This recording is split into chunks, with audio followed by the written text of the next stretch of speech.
That matters to you. Feel free to call Brian at 702-221-7283. You want answers? I want the truth! Now pushing the limits, here's Brian Shapiro. What is going on, everybody? How's everybody doing out there? It is Hump Day Wednesday, and I'm so glad that all of you have made us a part of your afternoon, wherever you are. I love the fact that we get calls all over the country, and even in other countries from time to time. You might be listening on the FM AM dial KSHP. You could be on the Occupy Democrats Network, maybe Washington Press. So many platforms where you could listen, watch the show. And we appreciate all of you being here today. We have a big show lined up for you. We've got a lot to get to and a lot to go over. Charlie Kirk, in a sense, saying he's not attracted to his wife anymore because of her age. Yes, we'll play that audio coming up a little bit later on the show. It really is mesmerizing, and we'll talk about that. Perhaps in more important news, I will also be talking about Jack Smith completely going after the judge presiding in the classified documents case. We'll talk a little bit about that as well and why he is doing that. And Ileana Dropkin will be joining us in hour number 2. I also want to be talking about Angel Reese because obviously I can't stand it and I hate it when you have people out there that double standard, as I would call it, when it comes to women and men being sexualized. I get that, but here's where I believe Angel Reese is completely wrong. She's calling herself the victim of being sexualized, yet she's taken photo shoots showing off her body and doing things to be sexualized to make money off of it. So you can't have it both ways. So we'll talk a little bit about that and get perspective from Ileana coming up in hour number 2. I want to start off with this. Donald Trump speaking yesterday, and he used the term bloodbath. He called undocumented immigrants animals. We're going to get to that audio because it really is unbelievably and mesmerizingly bigoted in nature, but shouldn't be a shock to many of you. But I got to tell you something. I'm at a point now at 43 years old where it's hard for me to even have a conversation with somebody that supports Donald Trump. I got to be honest with you. You want to call me intolerant? Fine. And I have plenty of respectful conversations with people that I disagree with, right? Some are not respectful. Some are respectful. But I'm at the point now where I'm just kind of over it. I'm over it. I'm at the point now where I say, what else does Donald Trump need to say? What else does Donald Trump need to do for you to, say to yourself, all right, I don't think I can support him anymore. It doesn't mean I'm going to be supporting Joe Biden. But I'm not going to vote for Donald Trump.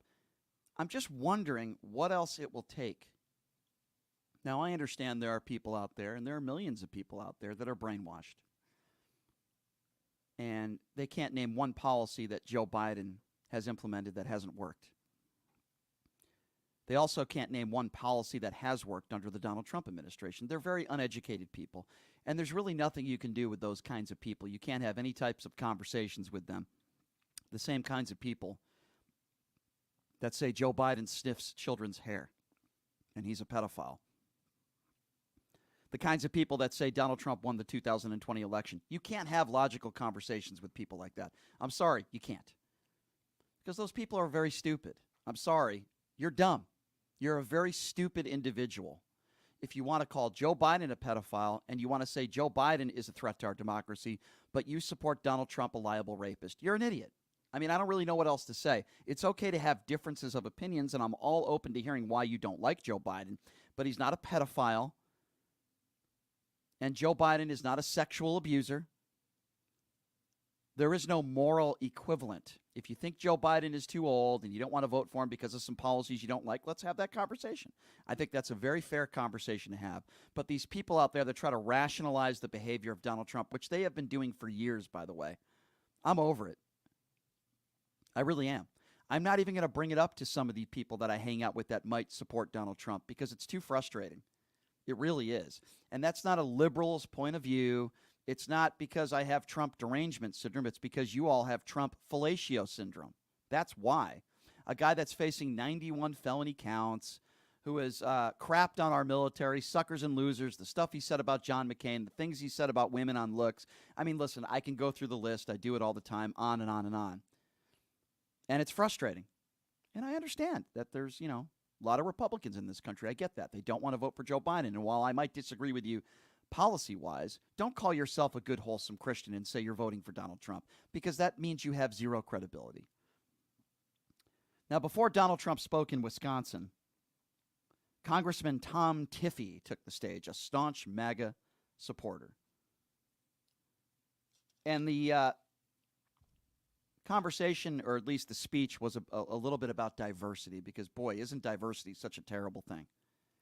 To some MAGA Republicans like Congressman Tom Tiffey, who is a blatant racist, in my opinion, I want you to listen to what he said about diversity and the MAGA crowd that is moaning and groaning when, God forbid, Joe Biden promotes diversity. Have a listen to this.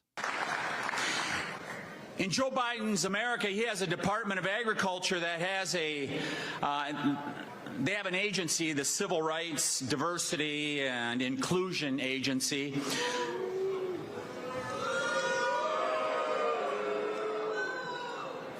You know, I think back to when I was a kid growing up on the farm.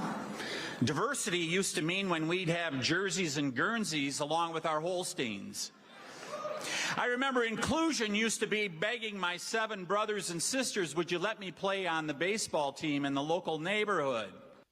Doesn't it say something about all these MAGA supporters when he even brings up the word diversity and you hear all the moaning and groaning? By the way, all white people in the crowd, a Klan rally. That's what I call most of these Trump get-togethers. They're Klan rallies. Overwhelmingly, predominantly white bigots were at the rally yesterday. Tom Tiffey has no idea what it's like to be the victim because of the color of your skin. He doesn't know what it's like to be black in America. He has no idea. He doesn't know what inclusion means. He doesn't even know the definition of the word. He has no idea why Joe Biden and so many people on the left promote diversity. He has no idea what it is like to be the victim because of the color of your skin. And it's promoting bigotry. Ignorance is bigotry. Ignorance is racism. And that's exactly who Tom Tiffey is. And that's who these people are, so many of them that go to these rallies. Again, as I call them, Klan rallies. Well, Brian, why are you saying that? Not everybody in the crowd is racist. No, not everybody in the crowd is racist. But if somebody even brings up diversity, which I think most normal human beings would say would probably be a good thing, and people start moaning and booing, what would you call those people? What is wrong with diversity? What is wrong with a mixture of different people from different backgrounds? Why is that bad to be diverse? Why is it bad to have a company that is diverse? Why is it bad to have an administration that is diverse? Why is it bad to have an airline that is diverse? Yes, I get it. We all want people to be qualified and capable for the job, which many minorities are, by the way. There's nothing wrong with diversity unless you're a racist, unless you're a Tom Tiffey, who is a white privileged bigot. What a shocker that a guy like Tom Tiffey lines up with his bigoted values, as he calls them, Christian values, bigoted values, to a Donald Trump. These people are disgusting. They are despicable. And the people that were moaning and groaning in the crowd of diversity were probably running late to their Klan rally later that night. I've just had it with these people. Why does it have to be this way?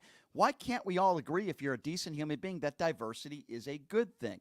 It's not a bad thing. I mean, a guy like Tom Tiffey, how many black people you think are in his cell phone and contacts? Maybe Tim Scott? I don't know. Really, I'm being honest with you. How many black people do you think these types of people associate themselves with in any way, shape, or form? It's sad. It's despicable.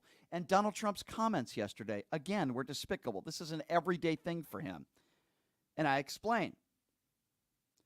So Donald Trump, again, is intentionally now using the word bloodbath because he wants to prove to everybody, no, he didn't mean to incite violence.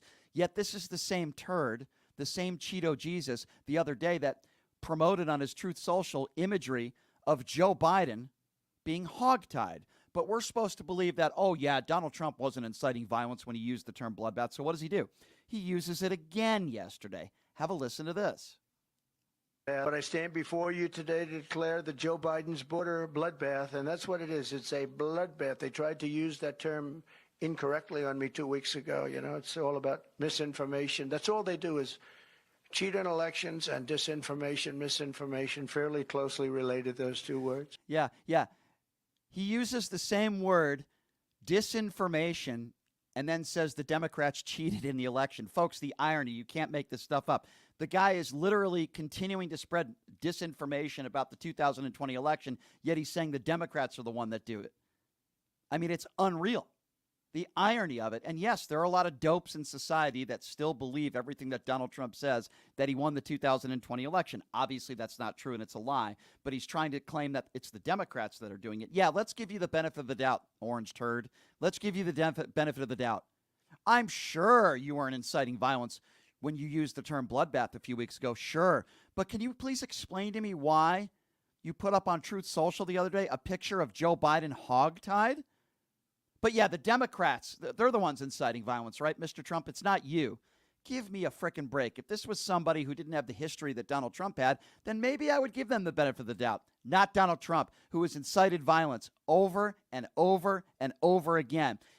If you're an American, I don't care if you're a Republican or a Democrat, explain to me how you can justify showing a picture of a current president hogtied and putting it up on your Truth Social or any social media platform. Can somebody please explain to me why they would defend something like that? Hey, guess what? The Trump campaign did. And then they used whataboutism. Oh, it's the Democrats. They defended it. If a Democrat promoted a picture of Donald Trump hogtied, I would be saying the exact same thing because it's inciting violence and it's wrong. But Joe Biden would never do something like that because he's actually a decent human being with some moral character. What is wrong with you Republicans? What has happened to your party infiltrated by MAGA idiots? What has happened to all of you? Luckily, some of you, not enough, but some of you have spoken out against it. Some of you Republicans do have a moral compass. They're few and far between these days, but some of you do. Some of you do. And they have called out the hateful rhetoric and imagery. Oh, but it gets worse. We remember time and time again Donald Trump attacking immigrants, whether they're undocumented or not. These Mexicans, they're rapists, they're bad people, and I suppose some of them are good people. By the way, the irony of that statement now, where Donald Trump is the liable sexual abuser, where the judge who presided in the case characterized it as rape. So you could characterize Donald Trump as a rapist because that's the way the judge characterized it, but yet he's calling Mexicans rapists, right? When we know the overwhelming majority of people in this country that are undocumented are not bad people. They're not violent criminals. They want a better life for themselves. They want a better life for their families and their children. But if you listen to these right-wing turds out there, they'll make it sound like every person that's undocumented in this country is going to rape your kids and kidnap and murder you.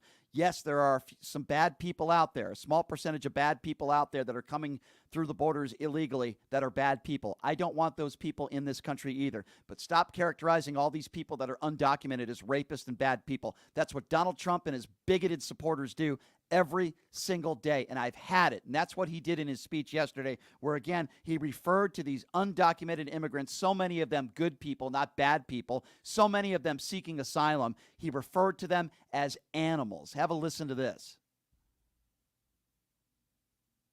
The Democrats say, please don't call them animals. They're humans. I said, no, they're not humans. They're not humans. They're animals. They're animals, says Donald Trump. Animals. What would he call those people that attacked police officers on January 6th? What would he call those people that beat police officers? What would he call those Proud Boy members? Southern Poverty Law Center has already called them a hate group.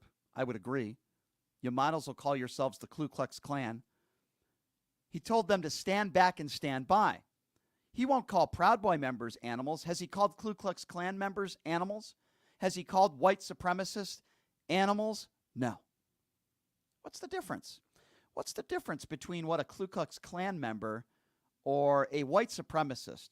What's the difference between what they look like, between a white supremacist and somebody crossing the border illegally seeking asylum? Maybe they want a better life for themselves. What's the difference? I'll tell you the difference. Some of those people are brown people, and the rest of them are white. That's the difference. It's the same reason why Fred Trump was arrested at a Klan rally. It runs in the family, ladies and gentlemen. Yes, it runs in the family. Donald Trump does not like minorities. He does not like women of color. It's proven. It's proven. Before he ever became president of the United States, thousands of civil lawsuits, many of them involving him and his late racist father, Freddie. They did not want black people living in their properties. They were sued for it. They lost many of those civil suits because he comes from a racist family. And if you were brought up that way, chances are you ain't going to change. And now he's calling brown people that are in this country, legal or not, animals. Yeah, I'm sure there's no racial tone to that, right? If you think I'm being unfair and you think he's an equal opportunity offender, which, by the way, he's not, why isn't he called white supremacist animals? Why doesn't he use that language with white people? Can you explain that to me? I think it's a very fair question to ask. I have had it with people that defend Donald Trump time and time again, the indefensible, and they crumble like a pretzel. And they try to defend him, or they'll try to say, well, this is what Donald Trump really meant. I think this is what he was trying to say. I don't care about your interpretation. I care about his words and what he actually says. He just called immigrants seeking asylum, whether they crossed the border illegally or not, he called them all animals. Now, a friend of mine and somebody who supports this show, who happens to be from Mexico, and he runs a very successful air conditioning business. It took him 30 years to become legal in this country, by the way. He runs Pioneer Air, a very successful business. He's from Mexico. Donald Trump would call somebody like him an animal. Here's a successful guy who, by the way, was undocumented in this country for 30 years. He's legal now. He makes a lot of money. He runs a very successful business with integrity. His clients, some who listen to this show, have told me how great his company is, Pioneer Air. He's the opposite of an animal. He's a man of integrity. He's a man who pays his taxes. He's a man who works hard, and his family works hard, a wonderful family. He and his family came over here from Mexico through the churches. But Donald Trump would call him an animal. And the right-wing MAGA base and the Tom Tiffanys of the world and many others are okay with this type of bigoted, hateful rhetoric. Why? Why are they okay with it? Well, I would say because they're probably bigots. And if it's one thing I give Donald Trump credit for, which I always have, by the way, it's exposing and giving a platform and making bigots and racists in this country feel comfortable. He made them feel comfortable in their bigotry. And it's gotten to a point now where it's so out of control and it's so indefensible, and we can't normalize it, but it seems like it's being normalized by the media because it's Donald Trump every single day. He could be calling immigrants seeking asylum animals. He could be using the term bloodbath, I would say inciting violence. He could be attacking a judge and putting up a judge's daughter's picture on social media, giving out addresses. I mean, it goes on and on and on, but it's like a daily thing for Donald Trump now. And his supporters, many of them, seem to love it. And then you have Tom Tiffany using the term diversity, and you have people in the crowd, bigots, that are booing and moaning just at the word diversity, as if that's such a bad thing. But so many of Donald Trump's MAGA white supremacist supporters, that's the way they think. They want this country to look like them. And God forbid if the country looks like something other than them, they feel threatened by it because they're racist. That's why they're bigoted in nature. That's the way they were raised. I don't know. And then there's Karine Jean-Pierre, the White House press secretary, who was asked about the bloodbath statement by Peter Douchey, as I like to call him, over there at Fox News, who all he tries to do is try to get Jean-Pierre in gotcha moments. And yes, Joe Biden used the term bloodbath back in 2020 under very different circumstances and a very different context. By the way, last I checked, Joe Biden's never incited violence. He never incited an insurrection. But Peter Douchey is trying to correlate the way that Joe Biden used the word and comparing it to Donald Trump, which is obviously completely absurd. And Jean-Pierre answers the question accurately. But I want to play for you this interaction between Karine Jean-Pierre and Peter Doocy. And they are both having this interaction where Doocy's trying to say, well, Joe Biden used the term bloodbath. It's the same way Donald Trump, which although obviously it's not the same way Donald Trump used it. Have a listen to this interaction. So when Donald Trump is talking about a bloodbath, it is violent rhetoric. What was it when Joe Biden said in 2020, what we can't let happen is let this primary become a negative bloodbath? So I'm going to be really mindful and careful about Donald Trump, but if you read, because he is a candidate, we're talking about the 2024 election, you should read what he said in its context. So you got to read what he said in context. Bloodbath is an ugly word. When Trump uses it, what is it when Biden uses it? No. Let's be very clear. You got to actually ask me the question in context of what it was said, right? And what it was said when he said that, right? In his remarks, in his speech, right? And so that's being disingenuous in your question. I'm reading a direct quote from Joe Biden. What we can't let happen is let this primary become a negative bloodbath. He was talking about a group of people. A group of people. That's what he's talking about. What the president was talking about during the primary was not to allow it to be the words and the primary and that election to become negative. Correct. A bloodbath for the country is what Donald Trump said. Maybe a bloodbath like what took place on January 6th. And we also have to talk about history. And Jean-Pierre's 100% right. There's context there, right? Donald Trump is the guy who said, I'd like to punch him in the face at one of his rallies about a protester. He's the one who said, physically harm somebody and I'll pay your legal fees. Joe Biden's never made statements like that his entire life. Donald Trump has incited violence over and over and over again. But yet Peter Doocy, who is a disgrace, by the way, goes into that press room and doesn't ask real questions that are facing the American people. He tries to get Jean-Pierre in gotcha questions when he knows damn well that Donald Trump knows exactly what he said when he used the term bloodbath. We all know what Donald Trump is about. I'll pay your legal fees if you rough that guy up. I'd like to punch that guy in the face. Donald Trump has made incendiary comments like that over and over and over again. Can you give me a time where Joe Biden incited violence? Can you give me a direct quote where you think Joe Biden said something that even could have incited violence? I'll wait. There is no moral equivalence.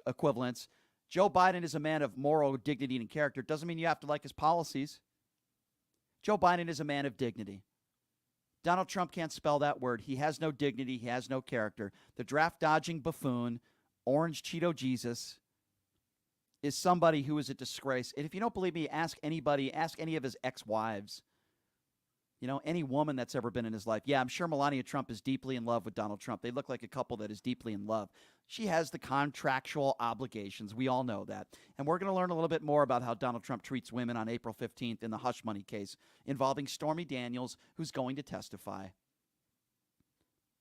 But you right-wing evangelicals out there, keep defending a liable rapist. You go right ahead. You keep doing that. How do you look in the mirror? How? There's a reason why even staunch Republicans are starting to leave the party. Because the Republican Party is unraveling. And if you don't believe me, that's fine. But can you tell me what Republicans have done?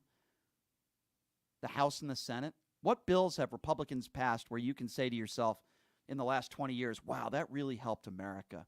That really helped middle class. That really helped those that are poor. That really helped women trying to raise a child alone. No, they try to tell a woman what to do with her own body. That's what they do.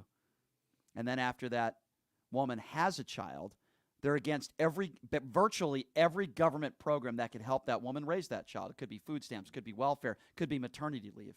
They call themselves pro-life. That's why I never use that term. You're not pro-life. You're anti-abortion. You're not pro-life. If you care about human beings, then you would want to help them, right? You'd want to raise minimum wage. You'd be okay with maternity leave.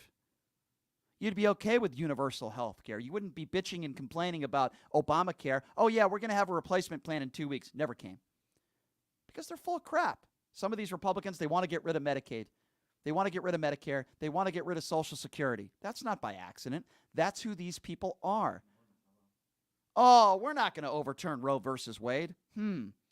Well, thanks to Donald Trump and the Supreme Court justices that voted to overturn Roe versus Wade, here's what we got. How many abortions do you think Donald Trump got in his life with women that he's been with? I would say multiple at a minimum.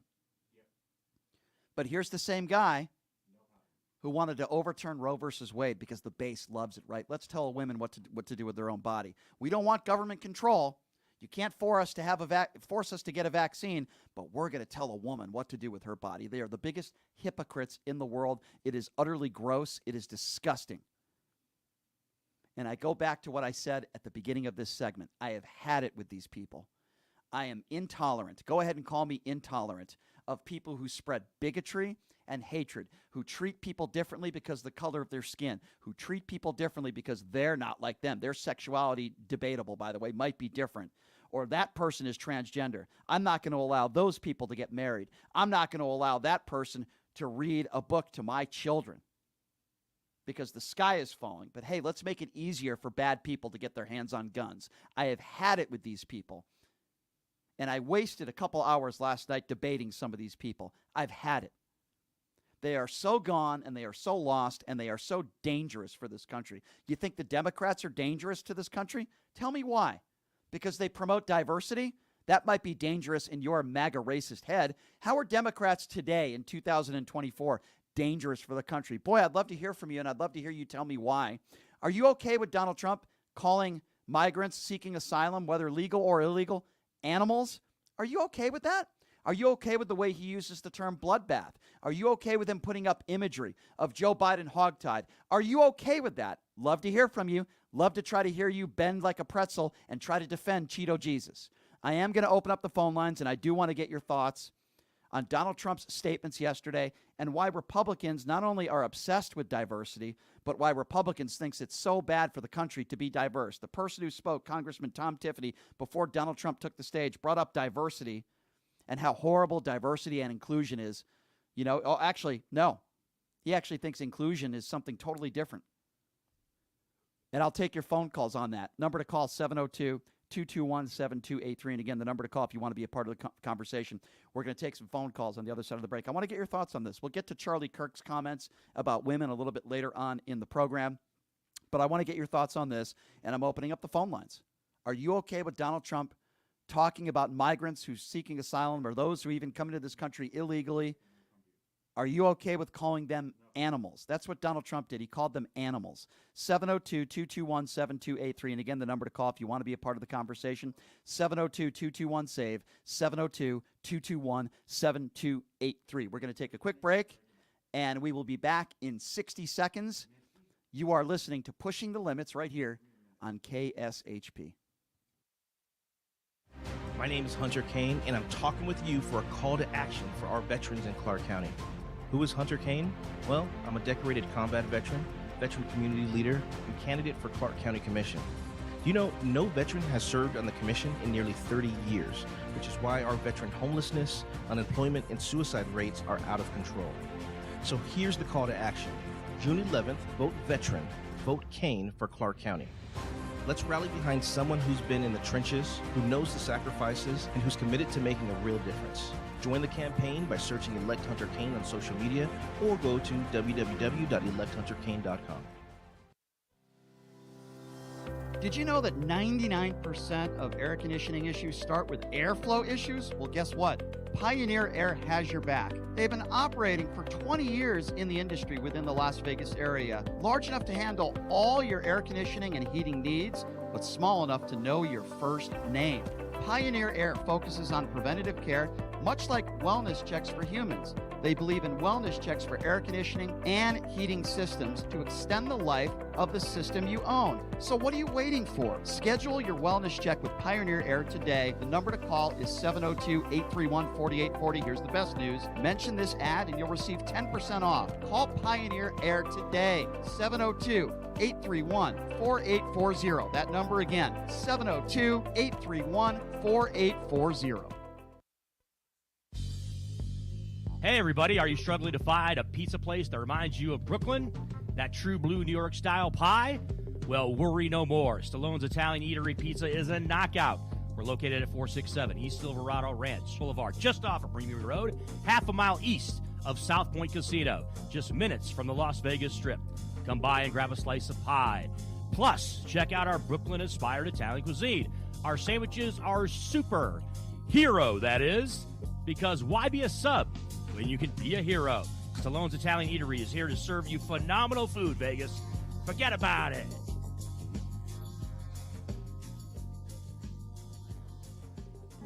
Voters want safe gun reform, ban military assault weapons, including AR-15s, have universal background checks, and red flag laws.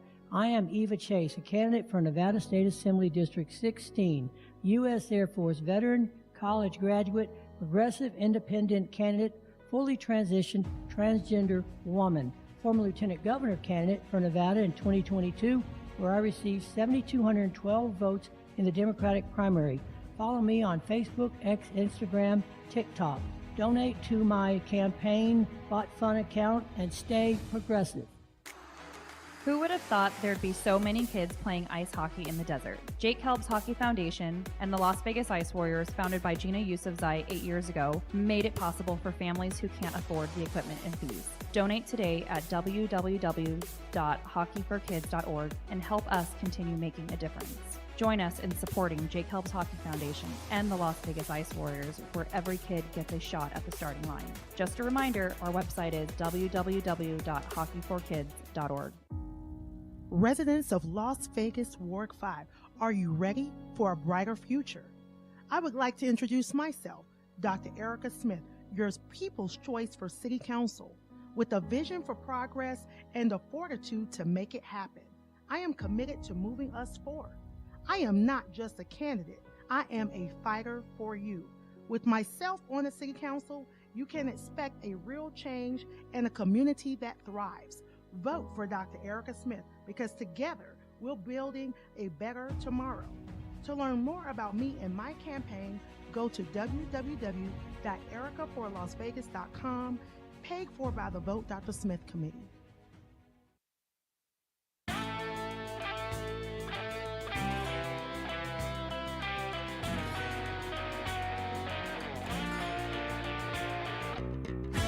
All right, welcome back. It is Pushing the Limits on a Wednesday. Thank you so much for joining us. We're going to get to Charlie Kirk's comments a little bit later on in the show. The stuff he said about women. Well, maybe it won't be surprising to some of you, but we'll get to that a little bit later in the show. And I do have some criticisms for Angel Reese. We'll talk about that a little bit later. We're talking about Donald Trump calling people who are in this country illegally animals. Using the term bloodbath again. Again, a guy who said, rough that guy up, I'll pay your legal fees. I'd like to punch that guy in the face. Lies about the 2020 election. We know January 6th doesn't happen, if not for Donald Trump continuing, by the way, to lie about the 2020 election results. Congressman Tom Tiffany taking the stage before Trump yesterday, MAGA moron, racist pig, who speaking negatively about diversity, as if diversity is such a bad thing. It's unbelievable. And I know the phone lines are jam-packed right now. Keep trying. We'll get to your calls at 702-221-7283. I'll get right down to it.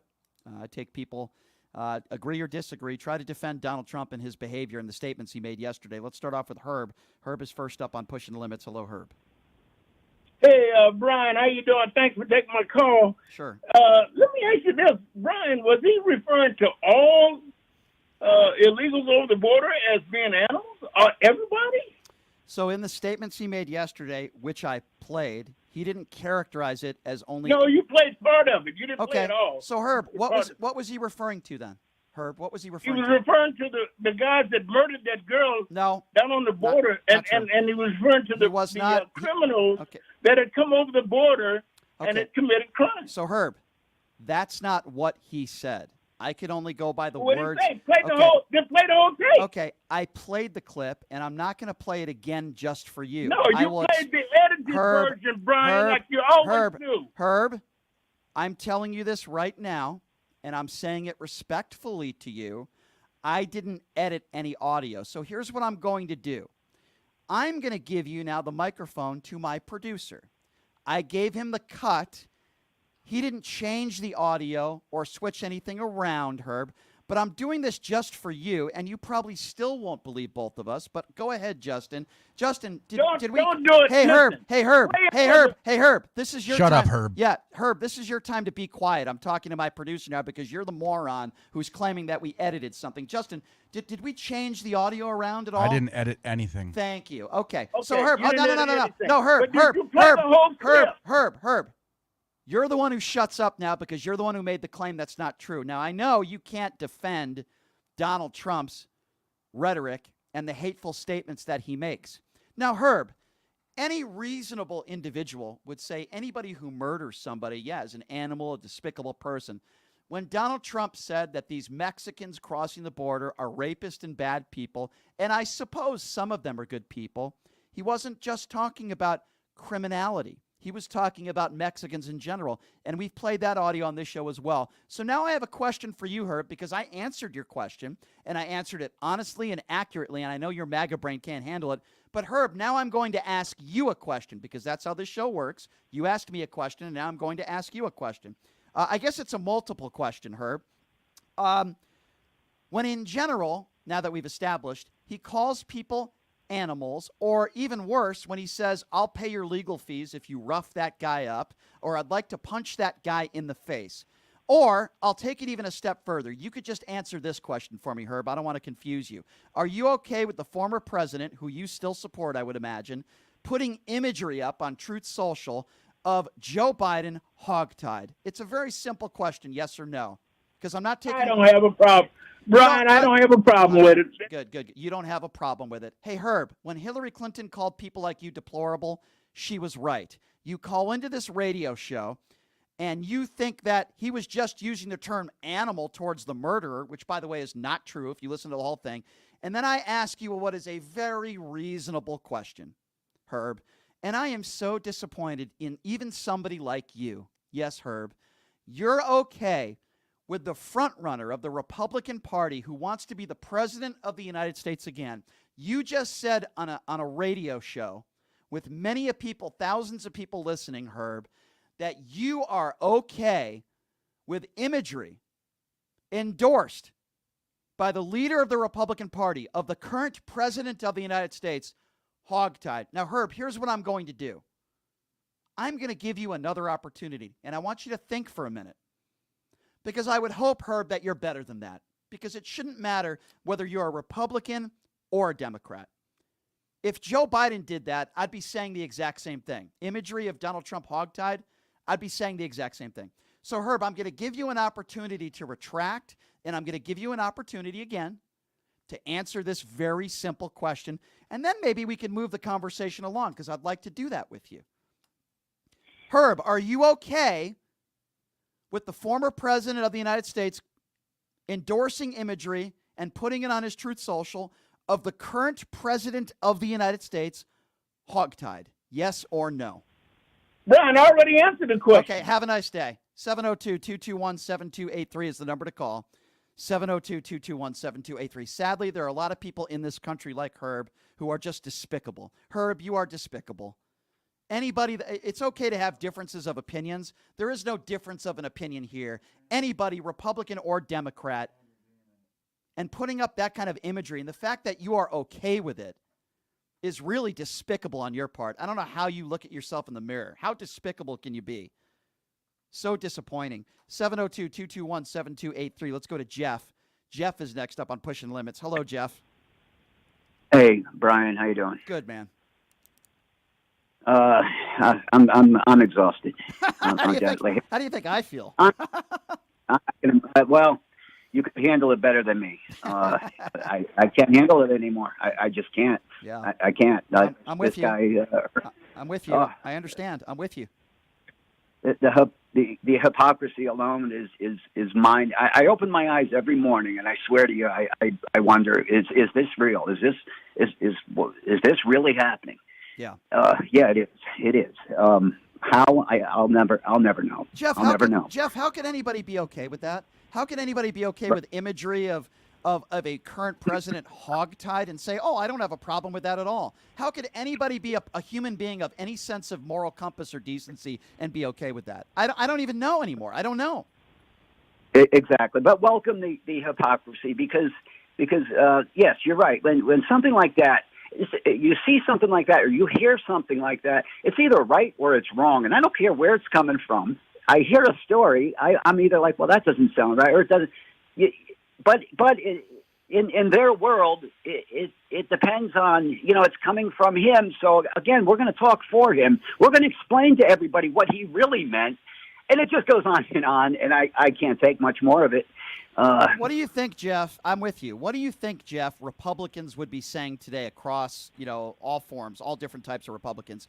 If, for example, and by the way, Joe Biden would never do this because he's a man of decency, but what do you think they would say if Joe Biden took to Twitter today, or X, or whatever it's called, and put up imagery of Donald Trump hogtied?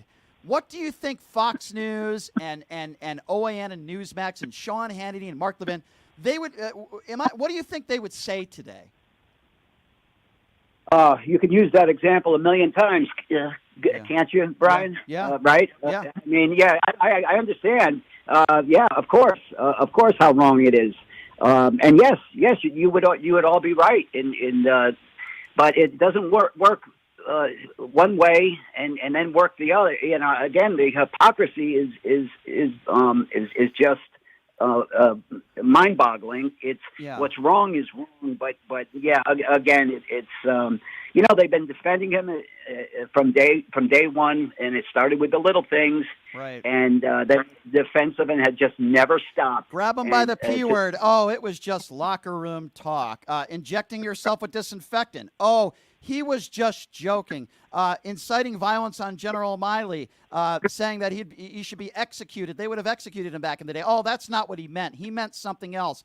I mean, it's over and over and over and over again. They come up with excuses.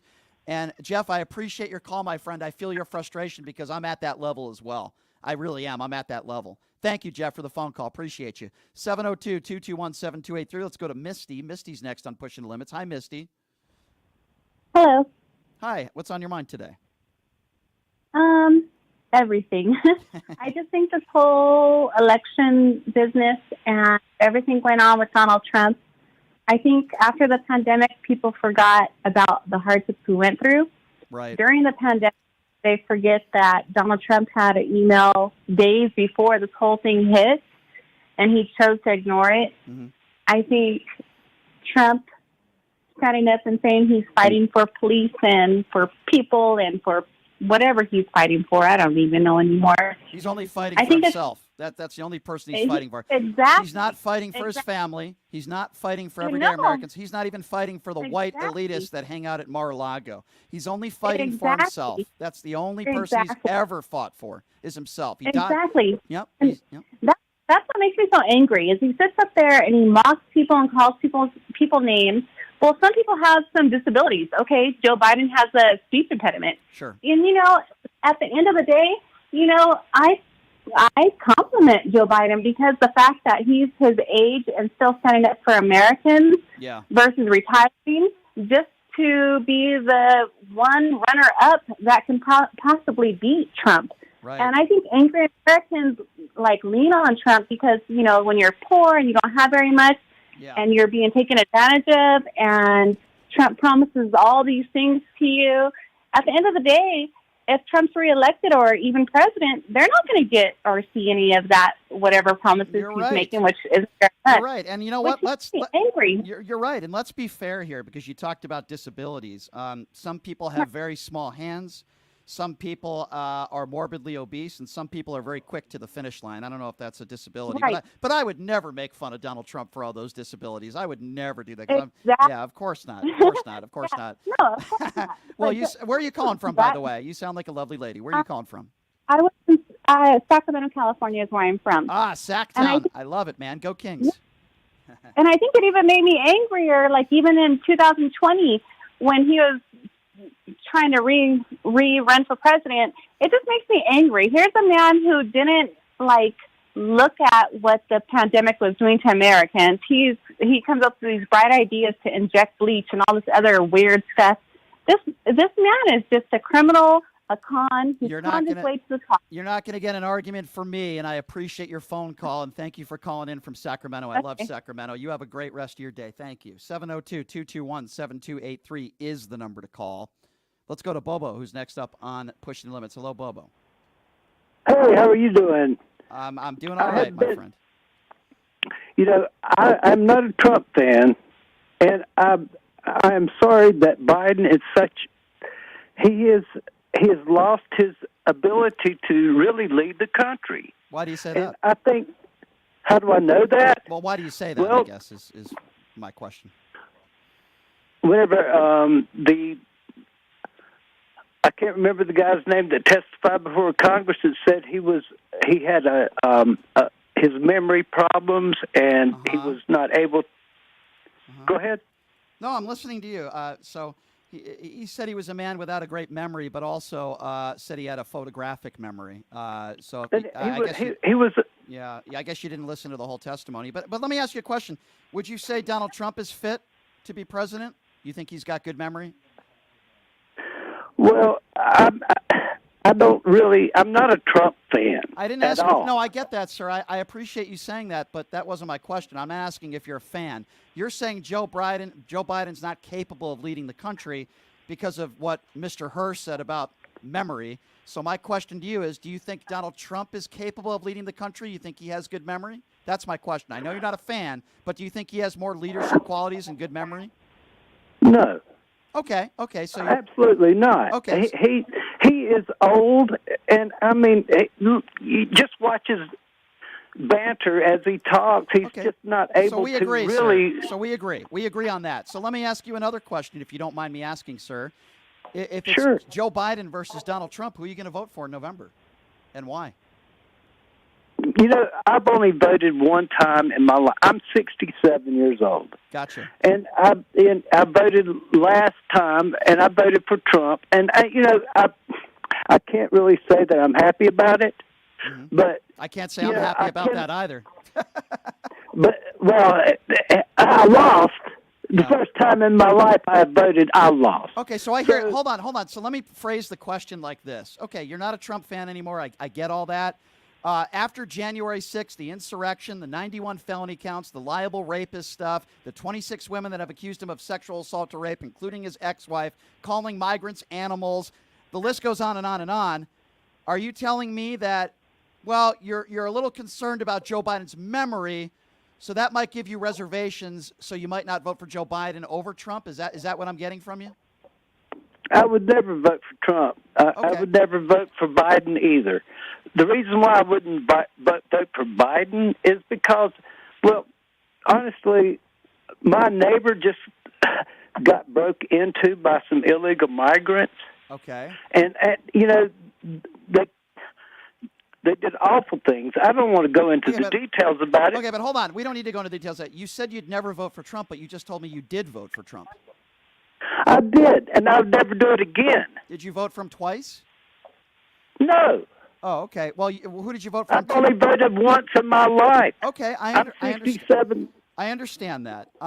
So you have some concerns about Joe Biden's memory, and that's why you wouldn't vote for him? And not just his memory, but his mental capacity. What's wrong with his mental capacity for an 81-year-old man? Well, what's wrong with it? Well, he cannot really speak. Did you watch the State of the Union? Did you watch the State of the Union for 90 minutes? Are you telling yes, me? So I sure did. He couldn't speak during that State of the Union because you'd be maybe the only person. He was scripted. I'm sorry to interrupt, but it seemed scripted.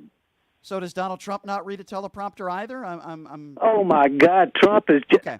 Please, right. don't put me in that Trump category. Okay. So when you say he can't, I won't ask you any questions about Trump. Let's focus on Biden. When you say he can't speak, and we know that he has a speech impediment, you don't think that has anything to do with it? He's 81 years old. I mean, well, listen. Whenever in 1977, when he was first elected into the government, he told everyone that he was a prostitute, that he would accept money from anyone, that, you know, he just enriched himself by being All right. Well, I learned something new. Listen, I appreciate your call, sir. I didn't know that Joe Biden was a prostitute. I want to know how much he charges per hour. And maybe it's more than Melania Trump charges. I don't know, but I'll have to look into that, sir. Thank you very much. I'll try to get you his hourly rate. That's the first one. I've heard a lot of people say a lot of negative things about Joe Biden, but I can't recall anybody calling Joe Biden a prostitute. Interesting. 702-221-7283. 702-221-SAVE is the number to call. Let's go to Henry. Henry is next up on Pushing the Limits. Hello, Henry. Hello. Yes, go right ahead. That was kind of funny. Even when you try to push him to say he'd vote for Biden, he still wouldn't say he will vote for Biden. No. I don't think there was anything funny about that. The 91 felony. Yeah, it's hilarious. I know, Henry. It's hilarious. You think 91 felonies is hilarious, Henry? Why did you? No, it was hilarious. Henry, I don't care. Henry, I don't care what you think is hilarious. Oh, okay. Why did you call into the show? Make your point. Because I want to take that bet you put on the radio yesterday that Trump will get less than 20% of the black vote. I'll take that bet. Because I'm sure you're an honorable guy that would pay the bet, Henry. You sound like. Yeah, you sound like what's your real name? Okay, so why don't you give me your real name? My name is John. John. I'm a Japanese Mexican. I'm an immigrant. Okay, so this is so John. All this stuff. Okay, so hold on. Pot him down for a second. This is John Wanatabe, right? This is the Twitter account, John Wanatabe. Is that correct? Is that your real name? That's right. Okay, pot him down. So you're a jackass. You go on social media and you defame people and you say things that are absolutely not true about me, and you're a jackass. You call into the show because you're a coward, and you say your name is Henry when you're not even Henry. You're some random idiot with 300 followers on social media, and I'm giving you more publicity right now than you've probably ever had in your life, and you're a coward. Why don't you explain to my listeners why you can't even use your real name on the show, you frickin' moron? Why don't you explain to my listeners why you don't use your real name? You're a coward is what you are. I don't make bets with cowards. You're a coward. Good. And he hung up the phone, proving my point. John, why don't you call into the show and use your real name, you stupid coward? 702-2217. Yeah, I'm going to make a bet with some random idiot troll on social media. And he's trying to give me his background. I don't care where you came from. I don't care. Even though I'm pretty sure the guy who you'll vote for, Donald Trump, would call you an animal. I wouldn't. I would just call you an idiot. You're a troll on social media with no following. And you're obsessed with me, and I think you pleasure yourself to a picture of me in your bedroom at night. 702-221-7283 is the number to call. Let's go to Sandy. Sandy is next on Pushing the Limits. Hello, Sandy. Hello. Sorry, Sandy. I went off on a little bit of a tangent there. I'm sorry. Go right ahead. That's fine. That's expected with what's going on. Well, I appreciate that. Where are you calling from, Sandy? I'm calling from West Virginia. All right. Didn't Bobby Huggins used to coach out there? I love Bobby Huggins, but he's got to stop drinking. Anyway, that's another story. Go ahead, Sandy. Well, I am just trying to figure out what is wrong with the American public. This man is the rudest, meanest, insulting person I have ever heard. Amen. I agree. I don't understand it. I don't know how people can vote for someone like that with everything that he's doing and everything's going on right now with 91 charges, how he's even allowed to run for president. It's just beyond me, and God help us all if he gets in again. I agree, and what's even more mesmerizing is how many people still support him. It sounds like you're not going to be buying one of his $60 Bibles. I'm shocked to hear that. You've got that right. You definitely have that right. Yeah. If he was the last man running for president, I wouldn't vote. Yeah. No, I'm with you. And I'm 75 years old. Yeah, I vote all the time. I'm with you on that. I mean, there are some Republicans out there that I do have a lot of respect for. They're few and far between these days, but it's amazing to me the amount of people that still support Donald Trump. But those are the same people like Herb who called in who have no problem with imagery of Joe Biden, hogtied, and the former president endorsing that sort of imagery. Those are the people that are Donald Trump's biggest supporters, right? It's such a shame. Yeah. It really is such a shame. Yeah. And I just don't understand it. Common sense will tell you that this man has no care for anyone and only cares about himself.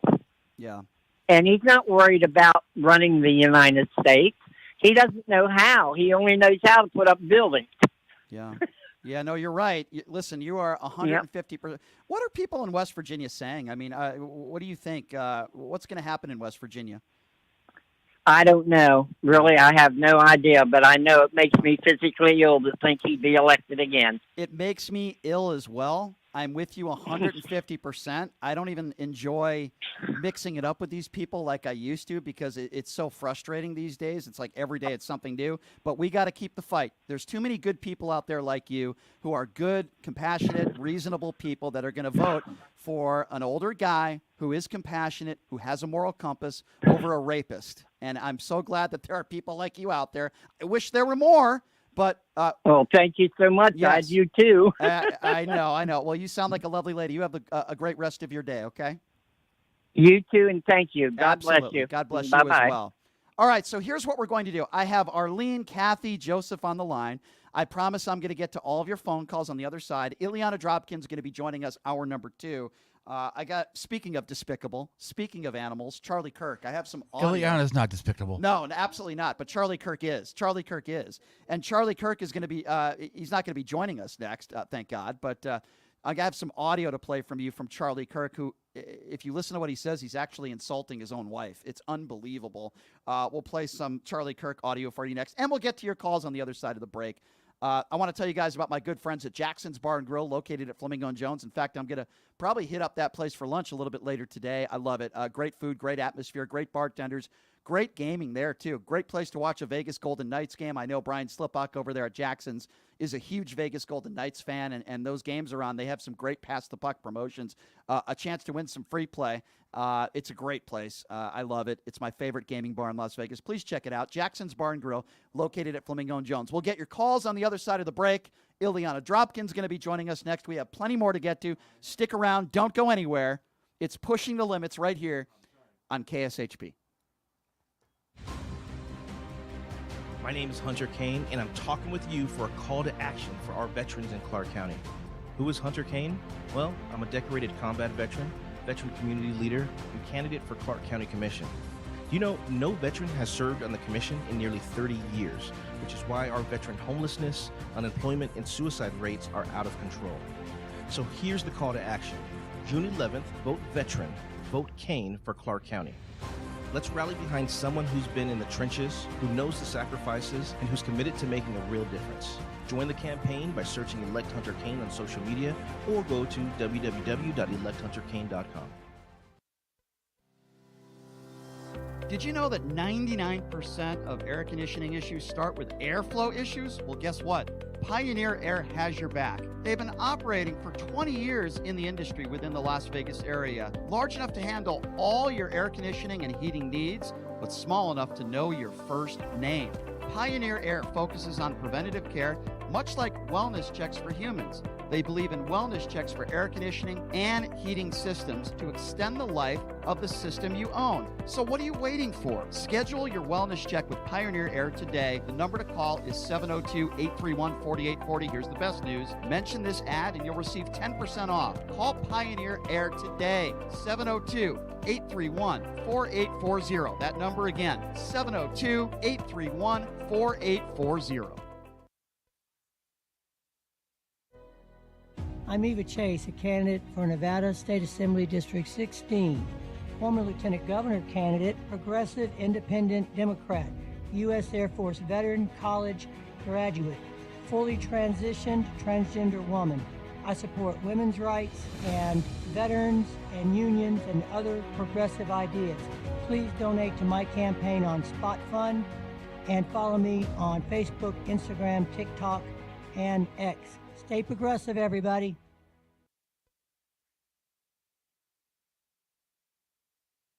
Voters want safe gun. Who would have thought there'd be so many kids playing ice hockey in the desert? Jake Helb's Hockey Foundation and the Las Vegas Ice Warriors, founded by Gina Yusufzai 8 years ago, made it possible for families who can't afford the equipment and fees. Donate today at www.hockeyforkids.org and help us continue making a difference. Join us in supporting Jake Helb's Hockey Foundation and the Las Vegas Ice Warriors, where every kid gets a shot at the starting line. Just a reminder, our website is www.hockeyforkids.org. Residents of Las Vegas Ward 5, Are you ready for a brighter future?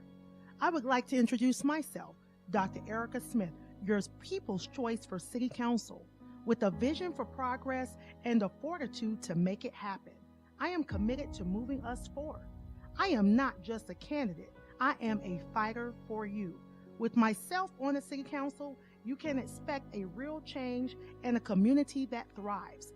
Vote for Dr. Erica Smith because together we're building a better tomorrow. To learn more about me and my campaign, go to www.ericaforlasvegas.com, paid for by the Vote Dr. Smith Committee. Buying or selling a home is a huge life event that requires guidance from an expert in the industry and community. My name is Blake Wynn. You may recognize my name as my grandfather was the best governor the state of Nevada has ever had. Growing up in Las Vegas, I've come to know this community intricately. Now, I am raising a family here as well, so I understand all the issues impacting our home and quality of life. As the top realtor for the #1 real estate team at Keller Williams, you can have confidence in my experience, knowledge, and track record.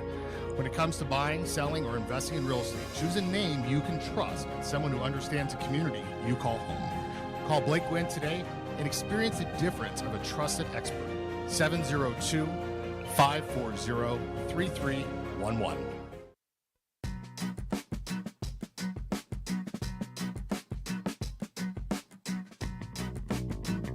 All right, welcome back. It is Pushing the Limits on a Wednesday. Some very interesting calls in the first hour, that is for sure. I always love these people who call into the show and they don't use their real name because they're cowards. You know, isn't that funny, Justin? Henry. Yeah. Frickin' idiot. Anyway, welcome back to the show. Not you, Justin. Welcome back to the show, everybody. You could be listening on the Occupy Democrats Network, Washington Press Network, the FM AM dial, of course, my YouTube page, which is at PTL Radio Show, TikTok, Twitch, you name it. We're just about everywhere. And joining us in studio is someone that I always enjoy mixing it up with, especially when it comes to issues involving women. Ileana Dropkin joining us in studio. Ileana, it is good to see you, as always. How are you? I'm great. Thank you for having me. Of course. Before we get to the Charlie Kirk stuff, I mean, your thoughts on Donald Trump using the term animal. I mean, am I crazy here? Calling people animals and imagery of a current president hogtied? Well, why? How could that be acceptable? It's Hitler-esque, right? That's what's so scary about this. It's Hitler-esque. Like we're both Jewish. We both have family descendants who were murdered like that, and it starts with dehumanizing the less than human, and they're less than animals, and that's how that starts. So I think that's just dangerous. That's just dangerous. Like it's incitement of violence. There's no question about that. And yet there are people that call into this show today, even that are okay with that kind of stuff. And there's no talking sense into those kinds of people. I just would love for not for Trump because he's a lost case, but for some of these people who think that's okay to go sit with some of these hardworking people who come here, who do the jobs that nobody else wants to do, and sit there and tell them that they're animals. They're less than. 6 people who lost their lives on that bridge in Baltimore. Right, exactly. Migrants doing the jobs filling potholes, right? Doing the jobs that nobody else wants to do. But those same right-wingers weren't talking about that. They were attacking a black mayor and calling him a DEI hire. That's what some of these MAGA Republicans is the way they think. I want to play you some Charlie Kirk audio, but before we do that, I do want to get to some more phone calls because we have some people that have been waiting very patiently on hold. Okay, let's do it. So yeah, go ahead and put those headphones on. 702-221-7283. Who should we go to first here? Who's been waiting longest? Kathy? Hi, Kathy. Thanks for calling in and thanks for your patience. How are you? Brian, thank you. Sure. Thank you for all you do. Thank You're you. giving voice to the voiceless here. I appreciate that. You bet. Well, I don't know how we're going to survive another 7 months of this. Yeah, I don't know how I don't know how I'm going to survive. I don't know how I am either. I'm going to pop a blood vessel. I have a question. Yes, go right Those ahead. guys in the pickup truck, I mean, that whole image was horrible. But I have a question. How can they be held accountable for what they did? It's a good question, and my understanding is that they're not breaking the law. If they were breaking the law, I would be all for it. You could say it's inciting violence, but there's no law. Now, if you go into a private business and they ask you to leave and they don't want that's different. You could be 86 and you could be arrested. But if it's your own personal vehicle on public property, you know, unfortunately, there's no laws that say you can't do that, you know? Well, it's embarrassing for me. I live on Long Island. Oh, that's where it and happened? This is where it happened. Oh, and this is really? where it happened, I believed, Wow. when Trump came to that cop's funeral that was killed last Wednesday. Yeah. I believe that's the day it happened. Oh, jeez. Well. Yeah. Well, I'm going to tell you something. And you could. I'm going to racially profile for once in my life. I can tell you the people that were probably driving that pickup truck were probably white. They were not migrants. They were not black. They were not minorities. And I'm even going to go as far as to say they probably weren't women. These were probably probably middle-aged white guys, possibly Proud Boy members, maybe swastika tattoos. Who knows? Not a lot of education. Right. Yeah, uneducated idiots that are a danger to this country. And those are the types of people that Donald Trump calls patriots, heroes. Those are the insurrectionist types of people that attacked police officers.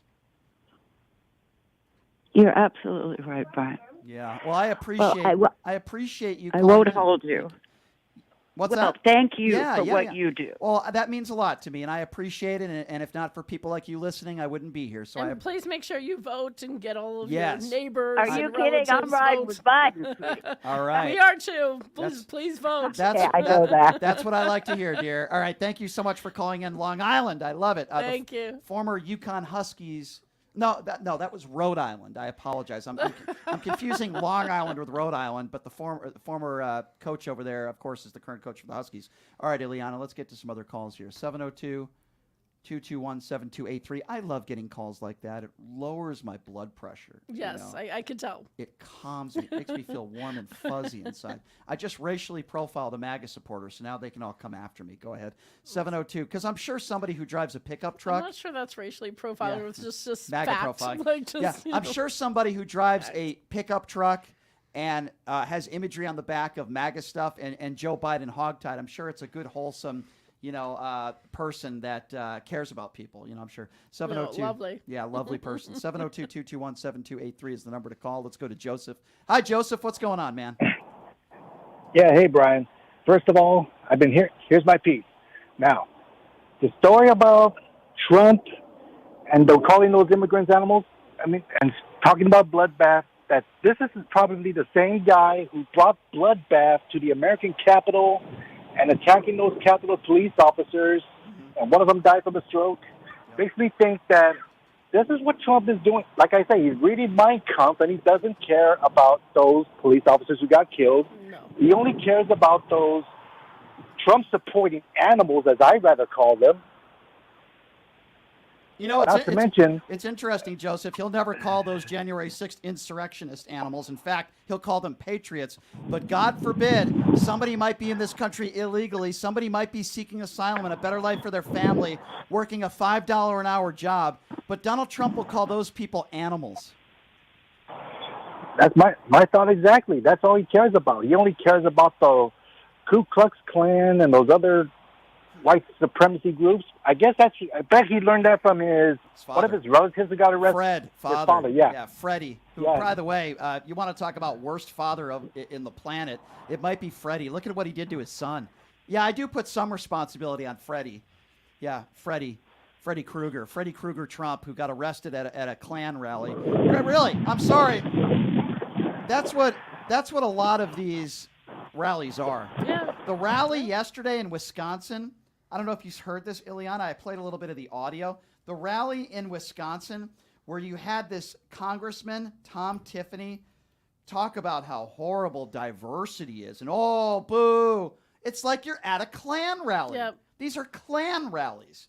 Oh, Brian, what are you talking about? There's black people there. What? At a 5,000 people, maybe one or two.